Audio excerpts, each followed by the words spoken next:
Come on, let's go. Let's go, son. All right. Sit up. Okay, here we go. I know. Let's go. Get good sleep.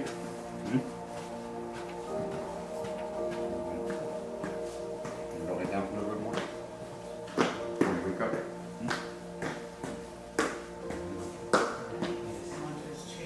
You going to the chair? Nah, not yet. I'll put him here for now.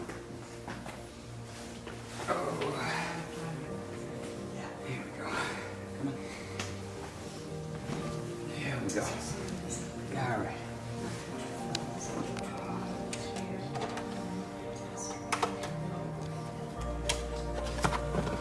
You want to watch Tarzan? What do you want to watch?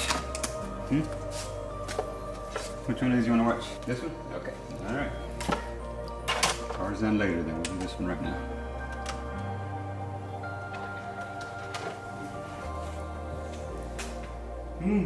It's coming. It's coming. There you go.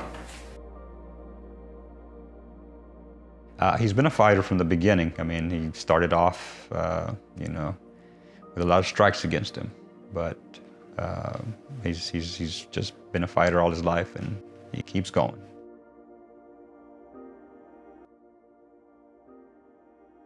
We did not know what the future was for him, because when they told us of the diagnosis, they said he was the 8th case. Now, when they told us the 8th case, we assumed in the city of Naples where we were living. And so we asked this genetics counselor. She said, no. I said, oh, in Florida? She said, no. She was trying to, and I said, in the US? She says, right now, worldwide. Yeah, the first few years, we just didn't know what his life was going to be. And as it turned out, he had a piece of a chromosome missing. And so they called the diagnosis 22q13 deletion. We later found out that he does have a pretty significant piece missing. So for him was, again, a couple of more strikes against him, because not only is it both, it's physical and cognitive challenges, so he needs care, assistance in almost every area. The wheelchair that's up there, it was a very expensive wheelchair. And when we talked about it, it's like, you know what, we're never going to buy him a car, I mean, that chair up there was about $4,000 or $5,000. And I said, that's his car, So it's like, when we talked about it, like, it's very expensive, this and that. And in the end, we had, because you get a lot of friends and family that struggle to say, what do we get him for birthday or Christmas? Because he doesn't play with your typical, presents, or doesn't recognize them. And so when we actually decided to go into this, somebody said, just start a GoFundMe page. We're kind of funny about doing it. It's like, I don't know about doing that. And they said, just do it, and you don't have to put it out there for everybody. Just keep it among family and friends.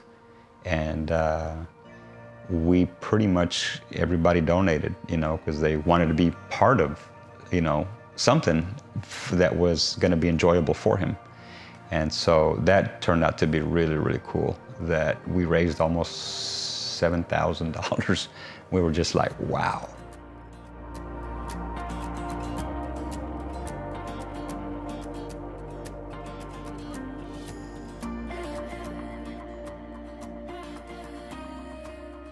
About age 39, I met a father and son duo. I heard about them. And the Hoyt, Team Hoyt, Rick and Dick Hoyt, amazing in their story. So I was trying to figure out what I could do. And so when I came across the father and son, the Hoyts, I said, that's how I can do something to bring awareness and do something with him. He likes movement and he likes music. So whenever we get going and the music's going and he's just really happy. He's just really, really happy, starts clapping, smiling.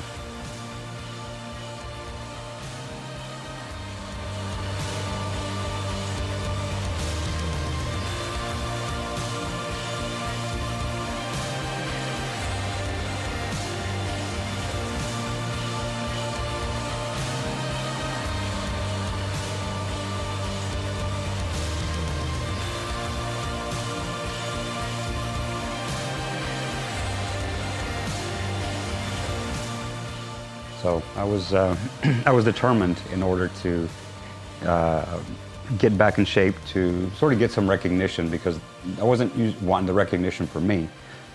What I was wanting to was getting recognition so people could see why I was running at this age and at this level. And it was to see someday to get a run for my son, for Sam. And so that's where that all took off, and I continued to run for a couple more years.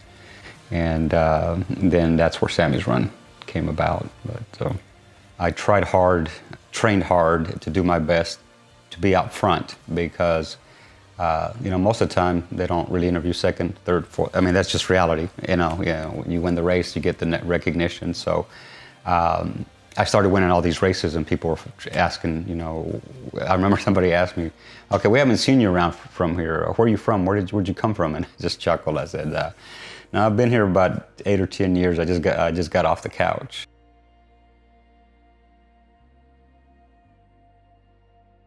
The first annual Sammy's Run was a great success, and we went on to have five years, from 09 through 13 it ran. You know, we had a very good committee, a lot of good people with a lot of heart. And that's what it was, is we had people that had a lot of heart that wanted to do it. That's what made it. We'll see what 2019 brings. So.